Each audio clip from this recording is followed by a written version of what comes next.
കുട്ടികളിലെ digital addiction തടയാൻ കൂടി നടപടി സ്വീകരിക്കുന്നു എന്ന് മുഖ്യമന്ത്രി നിയമസഭയെ അറിയിച്ചു. ഡിജിറ്റൽ ഡി അഡിക്ഷൻ സെൻ്ററുകൾ ആരംഭിച്ചു. വെൽനസ് ആക്ടിവിറ്റി ആപ്പുകളെക്കുറിച്ചുള്ള അവബോധമുണ്ടാക്കുമെന്നും സുരക്ഷിത ഇൻ്റർനെറ്റ് ഉപയോഗം പ്രോത്സാഹിപ്പിക്കാൻ വിവിധ പദ്ധതികൾ നടപ്പാക്കുമെന്നും മുഖ്യമന്ത്രി അറിയിച്ചു. മുഖ്യമന്ത്രിയുടെ വാക്കുകൾ കൂടി കേൾക്കാം. സീഡാഡ് മുഖേന നടത്തുന്ന പരിഹാര മാർഗങ്ങൾ, ഡീഡാഡ് സെൻ്ററുകൾ വഴി മാനസികാരോഗ്യ വിദ്യാഭ്യാസം, ഡിജിറ്റൽ അഡിക്ഷൻ ആയവർക്ക് ആവശ്യമായ കൗൺസിലിംഗ്, ഇൻഡിവിജ്വൽ ഗ്രൂപ്പ്, സൈബർ സാക്ഷരതാ ക്ലാസുകൾ, നിയമസഹായങ്ങൾ എന്നിവ നൽകി വരുന്നുണ്ട്.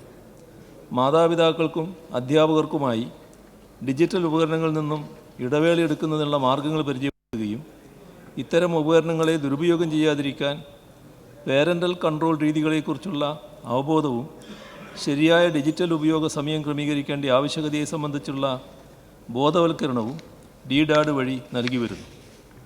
Sir, BNC mobile phone, internet അമിത ഉപയോഗം മൂലം കുട്ടികളിലെ ഡിജിറ്റൽ അഡിക്ഷൻ കണ്ടെത്തി പരിഹരിക്കുന്നതിനായി സംസ്ഥാനത്ത് അതാത് ജില്ലാ പോലീസ് മേധാവിമാരുടെ കീഴിൽ 6 നഗരങ്ങളിൽ ഡിജിറ്റൽ ഡി അഡിക്ഷൻ സെൻ്ററുകൾ ഡീഡാഡ് ആരംഭിച്ചിട്ടുണ്ട്.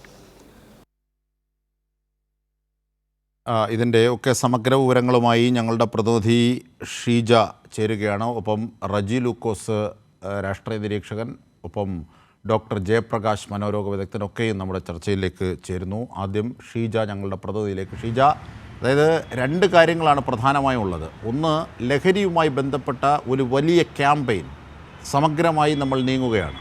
ആ ക്യാമ്പയിൻ എന്നുള്ളതല്ല, ഒരു കർമ്മ പദ്ധതി തന്നെ ആസൂത്രണം ചെയ്ത് എല്ലാ വകുപ്പുകളെയും സംയോജിപ്പിച്ച് നീങ്ങുന്നു. അതിന് സമാനമായി തന്നെ അതേ സ്വഭാവമുള്ള ഈ ഡിജിറ്റൽ ഡി അഡിക്ഷൻ രൂപപ്പെടുത്തുന്നത്. കാരണം ഈ ലഹരിയിലേക്ക് പോകാനുള്ള സാധ്യതകളടക്കം നിരവധി മാനസിക പ്രശ്നങ്ങൾ സൃഷ്ടിക്കുന്ന ഒന്നാണ്. അതിനുള്ള പദ്ധതികളും തുടങ്ങുന്നു. അങ്ങനെ ഒരു ജനകീയ ഭരണകൂടത്തിൻ്റെ വശങ്ങളാണ് ഇന്ന് നാം കണ്ടത്. എന്തൊക്കെയാണ് ഇതിൻ്റെ സമഗ്ര വിവരങ്ങൾ? അജംഷാദ്, ലഹരി എന്ന് പറയുന്ന വിപത്തിനെ അതിന്റെ താഴെത്തട്ടിൽ നിന്ന് തന്നെ തുടച്ചു നീക്കുക, അതാണ് സംസ്ഥാന സർക്കാർ ലക്ഷ്യമിടുന്നത്. അതിന്റെ ഭാഗമായിട്ടാണ് ഇന്നിപ്പോൾ മുഖ്യമന്ത്രിയുടെ അധ്യക്ഷതയിൽ വിവിധ വകുപ്പ് മന്ത്രിമാർ, ഉദ്യോഗസ്ഥർ, ചീഫ് സെക്രട്ടറി, അതിനു പുറമെ എക്സൈസ് കമ്മീഷണറും പോലീസ് മേധാവിയും അടക്കം ഈ യോഗത്തിൽ പങ്കെടുത്തിരുന്നു. ഇതിൽ പോലീസിന്റെയും എക്സൈസിന്റെയും സംയുക്തമായിട്ടുള്ളൊരു പ്രവർത്തനം, അതിനുകൂടി രൂപം നൽകാൻ നിലവിലിപ്പോൾ തീരുമാനിച്ചിട്ടുണ്ട്. നേരത്തെ തന്നെ നമുക്കറിയാം, പോലീസ് ഡി ഹണ്ടിലൂടെ കൃത്യമായ രീതിയിൽ എൻഫോഴ്സ്മെന്റ് നടപടികൾ നടത്തുന്നു. അതോടൊപ്പം തന്നെ എക്സൈസിൻ്റെതായ രീതിയിൽ എൻഫോഴ്സ്മെന്റ് നടപടികളും ബോധവൽക്കരണ പ്രവർത്തനങ്ങളും നടത്തിവരുന്ന ഒരു സാഹചര്യമാണ്.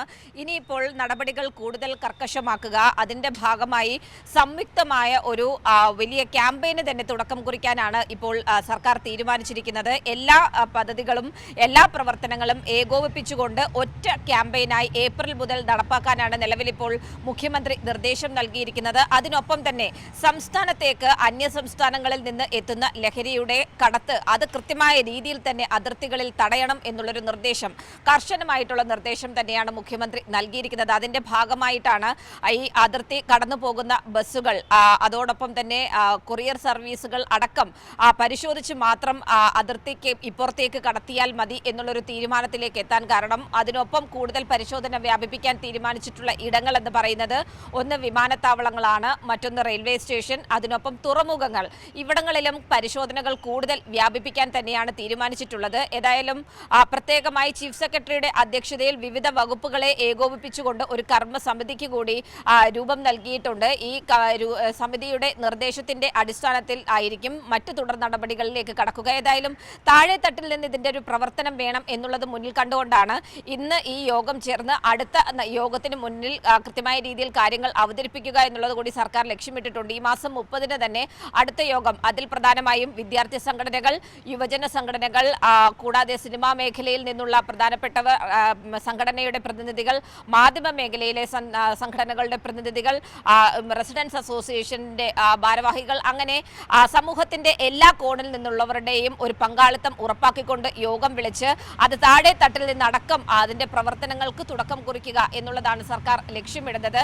നേരത്തെ ഉള്ള തീരുമാനങ്ങൾ അത് തദ്ദേശ സ്ഥാപന അടിസ്ഥാന അടിസ്ഥാനത്തിൽ വാർഡ് തലം മുതൽ തന്നെ കൃത്യമായ രീതിയിലുള്ള നടപടികൾ സ്വീകരിച്ച് മുന്നോട്ട് പോകുന്നതിൽ ഒരു തരത്തിലുള്ള വിട്ടുവീഴ്ച ഉണ്ടാകാൻ പാടില്ല എന്നുള്ള കാര്യവും മുഖ്യമന്ത്രി യോഗത്തിൽ നിർദ്ദേശിച്ചിട്ടുണ്ട്. ഏതായാലും ലഹരിക്കെതിരെ ഇനി വിട്ടുവീഴ്ചയില്ലാത്ത നടപടിയുമായി മുന്നോട്ട് പോയാൽ മാത്രമേ കാര്യമുള്ളൂ എന്നുള്ളത് തന്നെയാണ് സർക്കാരിന്റെ ഒരു വിലയിരുത്തൽ. അതിന്റെ അടിസ്ഥാനത്തിൽ തന്നെയാണ് ഈ വിപുലമായിട്ടുള്ള ക്യാമ്പയിൻ അടക്കം തുടക്കം കുറിച്ചിരിക്കുന്നത്.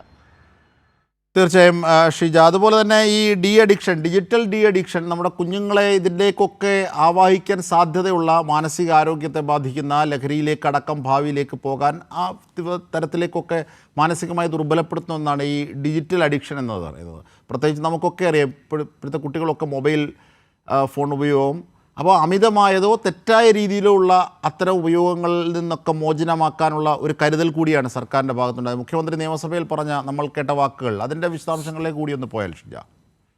തീർച്ചയായും അജിംഷാദ്, കാരണം മുഖ്യമന്ത്രി തന്നെ വ്യക്തമാക്കിയത് ഗുരുതരമായ ഒരു സ്ഥിതിവിശേഷത്തിലേക്കാണ് നമ്മളുടെ കുഞ്ഞുങ്ങൾ നീങ്ങുന്നത്. അതിൽ ഈ ഡിജിറ്റൽ അഡിക്ഷൻ എന്ന് പറയുന്നത് വലിയ തോതിൽ കുഞ്ഞുങ്ങളെ ബാധിച്ചിരിക്കുന്ന ഒരു സാഹചര്യമാണ്. അതുകൊണ്ട് തന്നെ പോലീസ് കൃത്യമായ രീതിയിൽ തന്നെ ഇതുമായി ബന്ധപ്പെട്ട് ബോധവൽക്കരണം, ഏത് തരത്തിലുള്ള ഇന്റർനെറ്റിന്റെ ഉപയോഗമാണ് കുട്ടികൾക്ക് പര്യാപ്തമാകുന്നത്, അതിനപ്പുറത്തേക്ക് പോയാൽ കുട്ടികൾ ഏത് ഘട്ടത്തിലാണ് ഇതിന് അഡിക്ഷന് വിധേയമാകുന്നത്, അഡിക്ഷനിലേക്ക് കാര്യങ്ങൾ എത്തുന്നത്, അത് മുന്നിൽ കണ്ടുകൊണ്ട് ആ രീതിയിലുള്ള ബോധവൽക്കരണ പ്രവർത്തനങ്ങൾ കൂടുതൽ ശക്തിപ്പെടുത്താൻ തീരുമാനിച്ചിട്ടുണ്ട്. അതിന്റെ പ്രവർത്തനങ്ങൾ ഇതിനകം തന്നെ സംസ്ഥാന സർക്കാർ ആരംഭിച്ചിട്ടുണ്ടെന്ന് മുഖ്യമന്ത്രി വ്യക്തമാക്കുകയും ചെയ്തു. ഒപ്പം തന്നെയാണ് ഡിജിറ്റൽ ഡി അഡിക്ഷൻ സെന്ററുകൾ, ഇത്തരത്തിൽ കൂടുതൽ അഡിക്ഷൻ ഉള്ള കുഞ്ഞുങ്ങളെ ഏത് രീതിയിൽ അവർക്ക് കൗൺസിലിംഗ് അടക്കം നൽകിക്കൊണ്ട് അതിൽ നിന്നും മുക്തരാക്കാം എന്നതടക്കം കൃത്യമായ രീതിയിൽ പരിശോധനകൾക്ക് വിധേയമായി തന്നെ തുടർ നടപടികളിലേക്ക് കടക്കാൻ കൂടിയാണ് സർക്കാർ തീരുമാനിച്ചിരിക്കുന്നത്. ജംഷാദ്. ശരി ഷിജ.